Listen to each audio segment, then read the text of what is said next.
अस्सलाम वालेकुम। तो दोस्तों, कैसे हैं आप सब? उम्मीद करता हूँ आप सब खैरियत से होंगे और जहाँ भी होंगे खुशहाल होंगे। आप सब इसी तरह मुझे प्यार करते रहें। यकीन करें, बहुत खुशी होती है जब मैं किसी का कमेंट्स पढ़ता हूँ। सब दोस्तों को हॉरर हाइकर में खुशामदीद। हीरोविल के पुराने कस्बे में कदीम चीज़ों की एक दुकान थी। इस दुकान के काफ़ी राज थे, लेकिन इन राजों में से एक राज ऐसा भी था जिसके बारे में लोग बहुत कम जानते थे।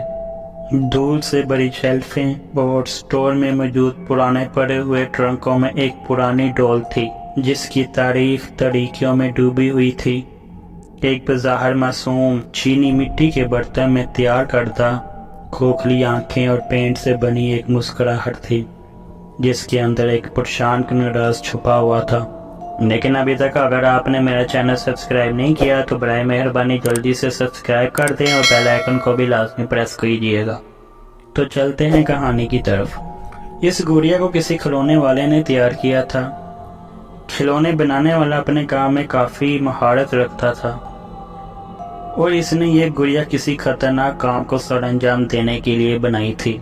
और कहा जाता था कि खिलौने बनाने वाले ने अपनी अजियत ज़दा रूह का एक टुकड़ा इस डोल पे बंद किया है, जिसकी वजह से इस डोल में एक खौफनाक सी ताकत आ चुकी थी। ये डोल काफ़ी खानदान और घर वालों के हाथों से गुजरी, लेकिन जिस घर में भी ये डोल जाती वहाँ किसी न किसी की तो मौत लाजमी होती। कारोबार तो बर्बाद हो जाते। लोग काफ़ी इस डोल को बुरा भला भी कहते और लानतें भेजते। इस डोल पर लानत भेजने वालों की सरगोशियां शहर के लोगों में गर्दिश करती रहीं, लेकिन कुछ लोगों ने इन बातों पर यकीन नहीं किया जब तक एक एमा नामी नौजवान औरत ने इसे इस दुकान से खरीद लिया। और जब से ये डोल एमा की जिंदगी में आई, अजीबोगरीब वाक़यात रूनुमा होने लगे। इसके घर की चीज़ें नाकाबिले फहम तौर पर हरकत करती और वो जहाँ भी जाती एक ठंडी मौजूदगी इसका पीछा करती दिखाई देती। एमा तजस्सुस और खौफ में मुब्तला थी। इसने इस डोल की तारीख जानने का फैसला किया।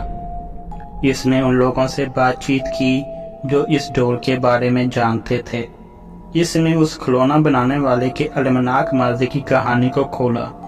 ऐसा लगता था कि ये डोल अपने बनाने वाले की परेशानी और पछतावे का एक बर्तन थी जिसने इसके मालिकान को अपना जालिमाना असर मुंतकिल कर दिया था।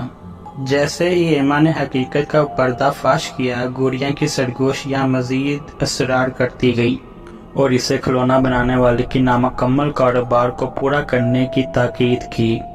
रातों रात इसने खुद को पुरानी खस्ता हाल वर्कशॉप की तरफ मुतवज्जा पाया जहाँ वो शख्स कभी तन्हा अकेले काम किया करता था। वर्कशॉप के अंदर एमा को भूत प्रेत जैसी चीज़ों का भी सामना करना पड़ा और एमा को वो डोल पूरी वर्कशॉप में चलते फिरते दिखाई दे रही थी। एमा काफ़ी खौफज़दा हो चुकी थी क्योंकि ये वो सब माजर अपनी आंखों से देख रही थी। खिलौना बनाने वाले की अज़ियत ज़दा रूह जो इल्तिजा कर रही है कि इसे इस डोल की लानत से आज़ादी दिलवा दे और ऐसी रस्म जो इस डोल और इस बेचैन रूह के दरमियान तल्लुक़ को मुल्तका कर दे। खौफ और हमदर्दी की आमेज़श से मजबूर एमा ने यह रस्म अदा करना शुरू कर दी।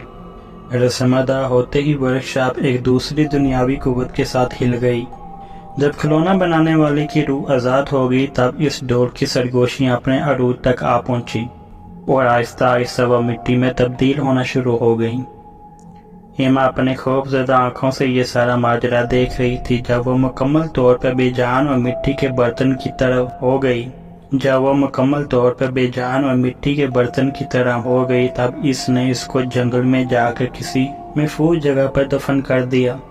हीरोइन का ये इलाका अब इस लानत से महफूज तो हो गया है और इस सरगोशियों को भूलने लग गया है, लेकिन कहीं ना कहीं आज भी वो डोल अपने लिए एक नए मालिकान का इंतजार शिद्दत से कर रही है।